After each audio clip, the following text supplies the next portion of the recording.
अन्नदाता। पग पग पर है संग तुम्हारे अन्नदाता। लहू किसानों का बन के पसीना सींचता है धरती का सीना। मेहनत का तेरी हक दिलवाने, नई तकनीक नई खोज बताने। पशुधन को गुणवान बनाना, पौध सुरक्षा को सिखलाना, खेती के सब गुर समझाने, भारत का सरताज बनाने। आठों पहर है संग तुम्हारे अन्नदाता अन्नदाता। नमस्कार, मैं कात्यायनी चतुर्वेदी आप सभी दर्शकों का अन्नदाता कार्यक्रम में बहुत स्वागत करती हूं। हर रोज की तरह कार्यक्रम में लेकर आई हूं खेती बाड़ी से जुड़ी हुई बहुत सारी लाभकारी जानकारियां। तो चलिए सबसे पहले देखते हैं क्या है विशेष आज के कार्यक्रम में। अधिक पैदावार के लिए गेहूं की फसल में जरूरी कार्य।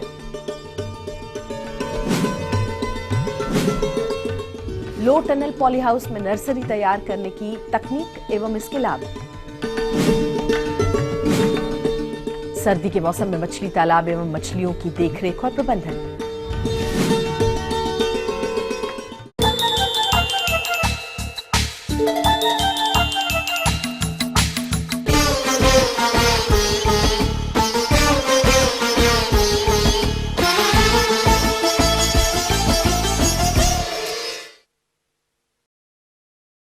हमारे राज्य के अधिकतर किसान भाइयों ने गेहूं की बुआई कर दी है और ये बुआई के समयानुसार फसल बढ़वार की अलग अलग अवस्थाओं पर है और इसके आगे भी बढ़वार अच्छी तरह से हो उसके लिए फसल में खरपतवार नियंत्रण, उर्वरक की शेष बची मात्रा का प्रयोग और फसल की क्रांतिक अवस्थाओं पर सिंचाई करना और पौध सुरक्षा उपायों को अमल में लाना जरूरी होता है। तो गेहूं की फसल में इन्हीं सब कार्यों को कब और किस तरह से करना है, इस बारे में जानकारी दे रहे हैं कृषि महाविद्यालय बिलासपुर के प्रमुख वैज्ञानिक डॉक्टर अजय प्रकाश अग्रवाल। दूसरी चीज, जिन किसान भाइयों के यहाँ नीदा का तकलीफ होता है, नीदा ज्यादा आता है, वो किसान भाई नीदा नियंत्रण करें। जैसे आप देख रहे हैं इस खेत में एक भी नीदा नहीं है। तो ये नीदा इसलिए नहीं है क्योंकि इसमें अंकुरण पूर्व पेंडामिथलिन नाम की दवा डाली गई है। पेंडामिथलिन 500 मिलीलीटर प्रति एकड़ के हिसाब से बुआई के बाद और अंकुरण के पहले डालने से प्रथम 25 से 30 दिन तक खेतों में कोई भी खरपतवार नहीं आते हैं। और इसके बाद जैसे किसी किसान के खेत में मान लो चौड़ी पत्ती के खरपतवार आते हैं तो उसके लिए कई सारी दवाई है। मेट सल्फुरान मिथाइल, ये 8 ग्राम की एक पुड़िया होती है, 1 एकड़ के लिए पर्याप्त होती है। स्प्रे करने से जितनी चौड़ी पत्ती वाले खरपतवार हैं और वो मर जाते हैं। लेकिन यह छिड़काव 30 से 35 दिन के अंदर गेहूं में करना चाहिए। उसके बाद करने से गेहूं में भी कुछ नुकसान हो सकता है। किसान भाइयों, अभी आपने जाना गेहूं की फसल की बढ़वार को प्रभावित करने वाले खरपतवारों के नियंत्रण के बारे में। अब आइए जानते हैं फसल की अच्छी बढ़वार के संतुलित मात्रा में उर्वरकों की कितनी मात्रा का प्रयोग कब करना है। तो उर्वरक प्रबंधन में गेहूं में जो नवंबर महीने में बोई जाती है उसमें 120 किलोग्राम नाइट्रोजन, 60 किलोग्राम फास्फोरस और 40 किलोग्राम पोटास प्रति हेक्टेयर देना चाहिए।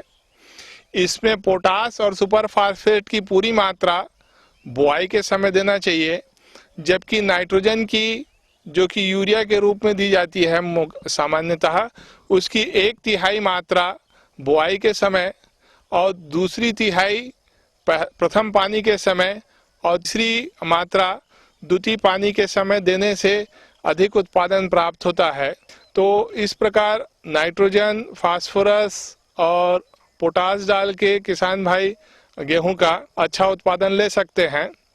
लेकिन जो किसान भाई दिसंबर महीने में गेहूं लगाएंगे उनके लिए गेहूं की कुल फसल अवधि कम हो जाती है, क्योंकि मार्च अप्रैल में जब धूप बढ़ने लगता है तो गेहूं जल्दी से पकने लगता है और गेहूं की फसल जो है वो दिए गए उर्वरकों का उपयोग नहीं कर सकती है। तो इस अवस्था में हमें कम उर्वरक देना चाहिए। कम उर्वरक मतलब 100 किलो नाइट्रोजन, 50 किलो फास्फोरस और 30 किलो पोटास प्रति हेक्टेयर देना चाहिए। हमारे ऐसे कई किसान भाई होंगे जिनके पास पूरी पानी की सुविधा नहीं है और 1-2 पानी के साथ गेहूं की खेती करते हैं। तो ऐसे किसान भाई 80 किलोग्राम नाइट्रोजन, 50 किलोग्राम फास्फोरस और 30 किलोग्राम पोटास प्रति हेक्टेयर डालें और नियम वही रखें कि फास्फोरस और पोटास बुआई के समय डालें, जबकि नाइट्रोजन को 3 भागों में बराबर पहला सिंचाई और दूसरे सिंचाई के समय डालें। इस प्रकार उर्वरक डालने से आपको गेहूं का अधिकतम उत्पादन प्राप्त होगा। इसके अलावा फसल की अच्छी बढ़वार के लिए जरूरी है कि फसल की महत्वपूर्ण क्रांतिक अवस्थाओं पर सिंचाई की जाए। तो गेहूं की फसल में सिंचाई प्रबंधन कैसे करें, आइए जानते हैं। जो किसान भाई के पास सिंचाई की संपूर्ण व्यवस्था है, उनका खुद का ट्यूबवेल है, नहर से पानी है, तो गेहूं में पहली सिंचाई तो 20 दिन के अंदर करना चाहिए। ये इस समय क्रांतिक जड़ अवस्था होती है, इस समय गेहूं में सिंचाई अति आवश्यक है। इसके बाद लगभग 20 दिन के अंतराल में सिंचाई करते रहना चाहिए और ये सिंचाई की दिन जो है वो भूमि के अनुसार थोड़ी बहुत बदल भी सकती है। कि बहुत भारी भूमि है तो 22 से 25 दिन में आप पानी दे सकते हैं, लेकिन कहीं आपकी जमीन बहुत हल्की है तो आप 15 से 18 दिन के अंदर में भी गेहूं के में पानी दे सकते हैं। ऐसे करने से आपको 5 या 6 पानी लगेंगे आपको गेहूं की कुल फसल में, और ऐसे 5 या 6 पानी दे के गेहूं की अधिकतम उत्पादन प्राप्त किया जा सकता है। वैसे तो गेहूं की फसल में कीट व्याधियों की समस्या आती नहीं है, फिर भी हमारे छत्तीसगढ़ राज्य में कभी कभी तना छेदक कीट का प्रकोप देखने में आता है। तो इस कीट के प्रकोप की पहचान के लक्षण क्या है और उसका नियंत्रण कैसे करें, आइए जानते हैं। गेहूं में कीड़ा बीमारी की कोई हमारे छत्तीसगढ़ में परेशानी नहीं है। कहीं कहीं पे स्टेम बोरर की कुछ शिकायत होती है। तो स्टेम बोरर की शिकायत के लिए ये है कि हमें पता तब चलता है जब वो स्टेम बोरर का प्रभाव देखने मिलता है।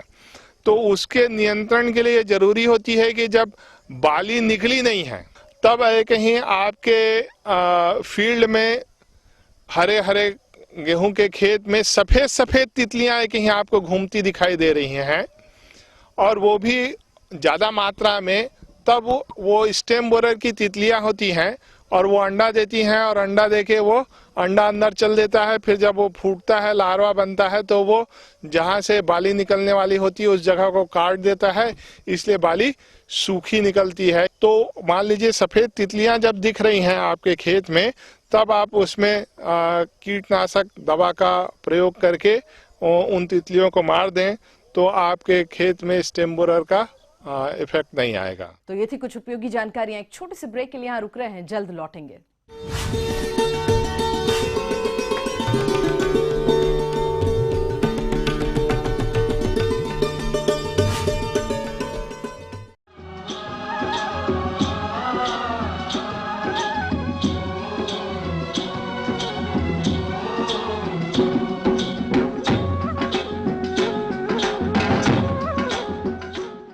ब्रेक के बाद आप सभी दर्शकों का अन्नदाता कार्यक्रम में एक बार फिर से स्वागत है।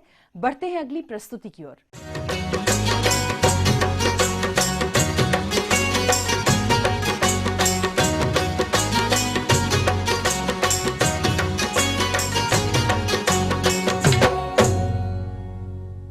प्रदेश में इन दिनों जोरों की ठंड पड़ रही है। ऐसी स्थिति में खुले खेत में नर्सरी तैयार करने पर एक तो बीजों का अंकुरण देरी से होता है, वहीं दूसरी ओर अधिक ठंड के चलते पौधे मर जाते हैं।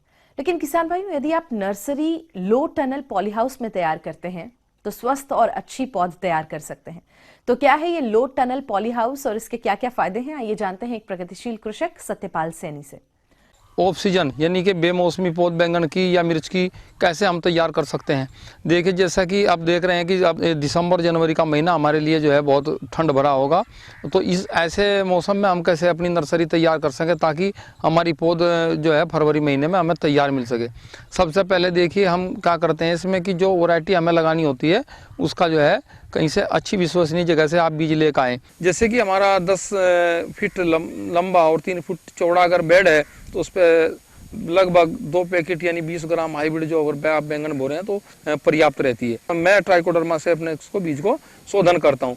इसके बाद बीज लाने के बाद हम सबसे पहले अपने खेत में बेड बनाते हैं। बेड की जो है लंबाई 10 फीट रखते हैं, चौड़ाई 1 मीटर रखते हैं और इसकी ऊंचाई जो है 15 सेंटीमीटर रखते हैं। किसान भाइयों, जैसा कि हम अगर 1 हेक्टर खेत के लिए नर्सरी तैयार करनी है तो उसके लिए हम बताते हैं आपको कि लगभग 3 बेडों की आवश्यकता जो है 1 हेक्टर के लिए पर्याप्त रहती है। इसके बाद नर्सरी का शोधन करते हैं। नर्सरी के शोधन के लिए आप जो है ट्राइकोडर्मा, वर्मी कंपोस्ट में जो है ट्राइकोडर्मा मिला करके जो है नर्सरी को तैयार करना चाहिए।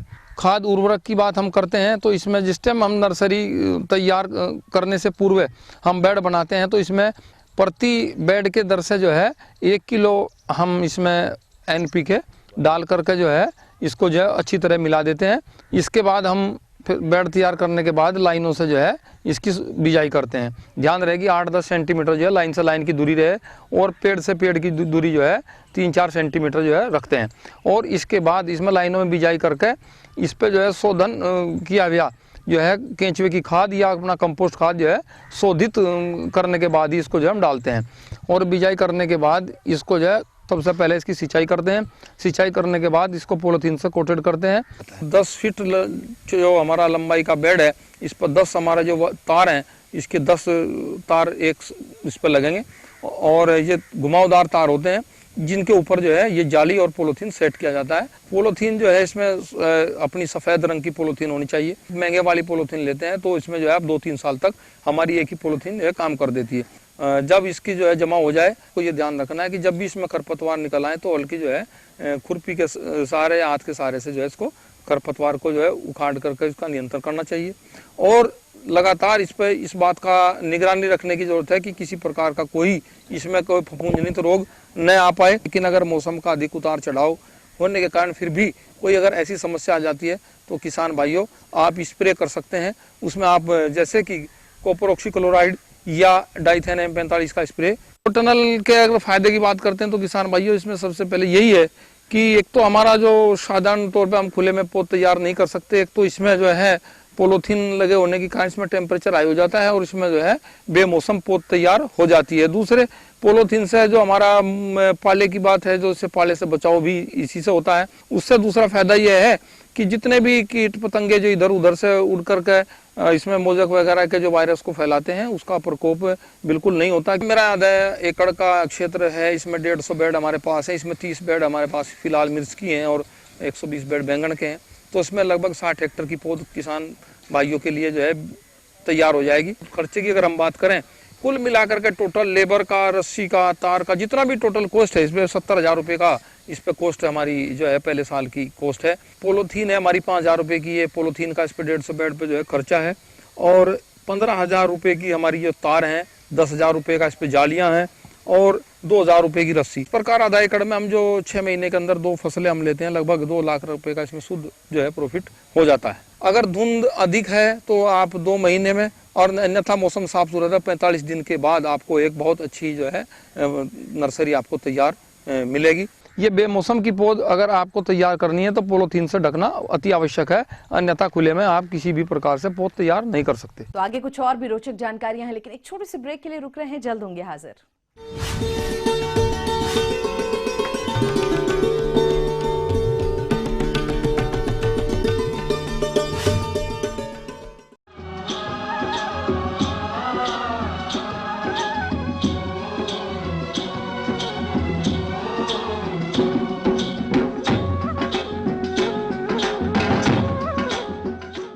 ब्रेक के बाद आप सभी दर्शकों का अन्नदाता कार्यक्रम में स्वागत है।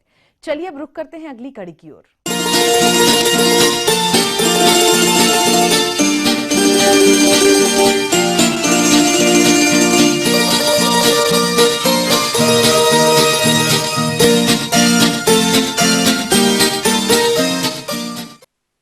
किसान भाइयों, अपने राज्य में ठंड का दौर चल रहा है और ऐसे में राज्य के जो किसान मछली पालन कर रहे हैं उन्हें इस मौसम में मछली तालाबों की विशेष देखरेख करनी चाहिए, अन्यथा मछलियों में कई प्रकार के रोग पनपने लगते हैं जिनकी समय रहते रोकथाम नहीं करने पर तालाब में मछलियां मरने लगती हैं और हमारे मछली पालक भाइयों को नुकसान उठाना पड़ता है।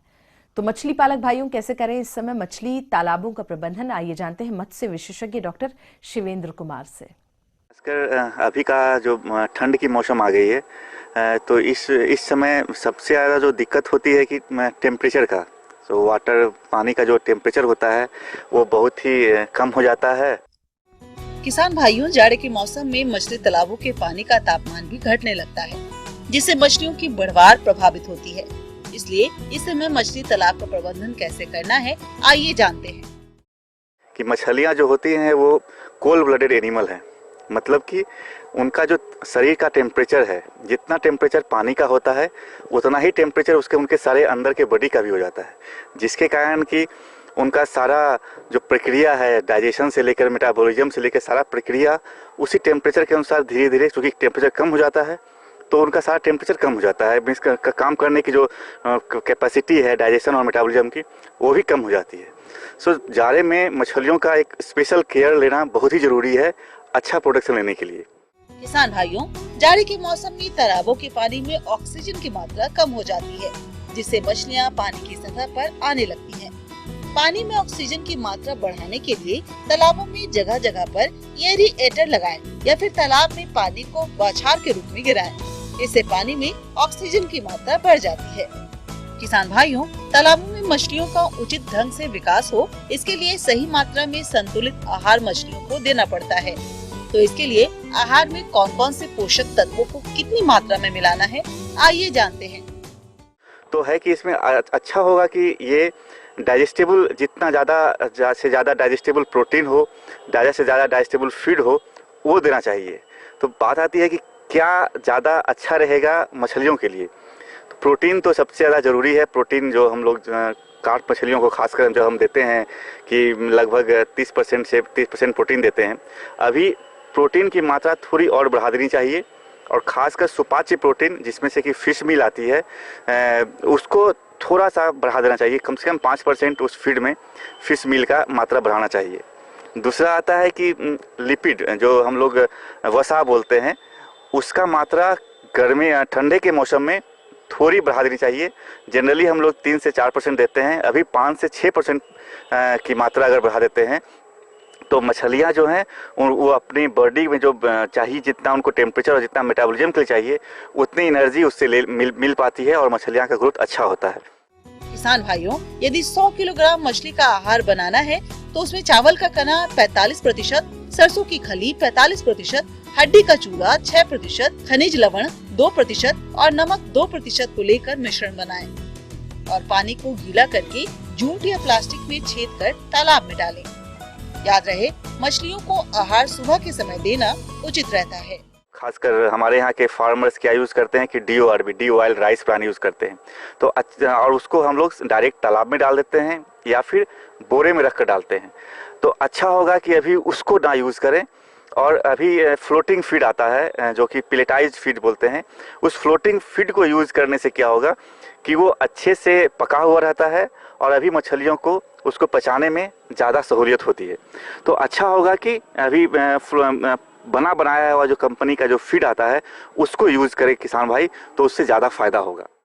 किसान भाइयों, समय समय पर मछली तालाब में जाल चलाकर देखते रहें। अगर मछलियाँ रोग ग्रसित दिखाई दे तो उन्हें लाल दवा घोल से उपचारित करें। साथ ही मछली विशेषज्ञ की सलाह से उचित प्रबंधनों को अपनाएं।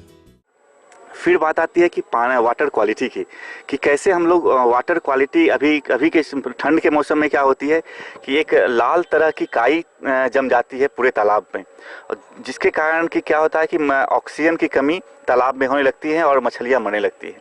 तो इसके सब अच्छा उपाय होगा कि जैसे ही दिखाई पड़े कि लाल कलर की काई जम रही है, तो अगर एक मॉस्किटो नेट से थोड़ा हटा दिया जाए, उसको एक साइड में करके बाहर निकाल दिया जाए, और कॉपर सल्फेट या फिर उसका एक कंपनी का नाम आता है सीमाजीन, इस दोनों के नाम से मिलते हैं बाज़ार में, उसका 0.25 से 0.5 मिलीग्राम प्रति लीटर पानी के हिसाब से उसका तालाब में यूज़ करें, और तब वो काई हट जाएगी और उसके कारण मछलियों को दिक्कत नहीं होगी।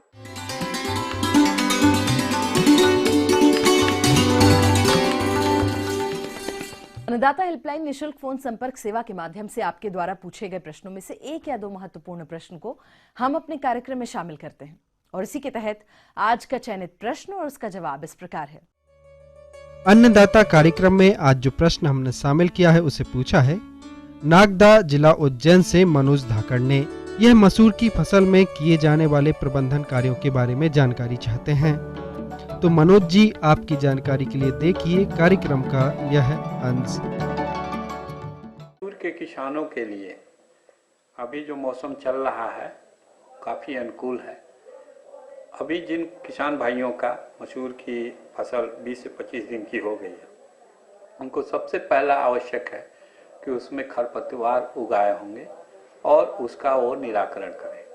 मैकेनिकल विधि से खरपतवार नियंत्रण।